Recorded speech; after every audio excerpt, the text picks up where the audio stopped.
Hello દોસ્તો, જય શ્રી કૃષ્ણ, જય માતાજી, જય જલારામ. કેમ છો બધા? મજામાં? આજે હું બનાવું છું ગાંઠિયાનું શાક છાશવાળું. એમાં મેં મૂકી દીધી રાઈ,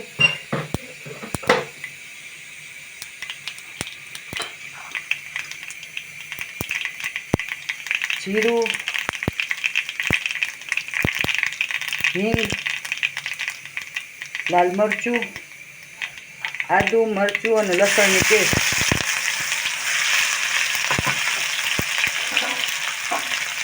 આપણી મિક્સર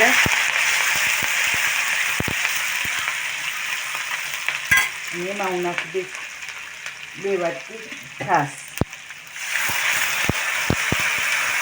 છાશમાં બનાવીશ, પાણીમાં નહીં. હવે એમાં બધા મસાલા કરીશ. ધાણા જીરું,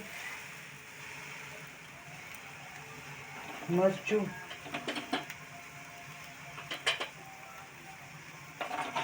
મીઠું, લોટના ભાગનું મીઠું, ઓલામાં જ્યાં છાશના ભાગનું મીઠું, અને જરાક હળદર, અને જરીક વાર હલાવજો એટલે છાશ ફાટી ન જાય. તો લોટમાં મેં છે ને તેલ, હિંગ, હળદર, મીઠું અને ધાણા જીરું નાખી દીધા. અને હું લોટ બાંધી લઈશ. બહુ કઠણ નહીં બાંધવાનું, ઢીલો બાંધવાનું. હાથની મદદ આ આંગળીઓથી છે ને એકદમ આમ કરશો ને પ્રેશર. પહેલાં તો ચાયણીમાં પાડતા, વધારે માણસો હોય ઘરમાં, મારી બા કરતા. થોડાક ચમચો મારી દઉં.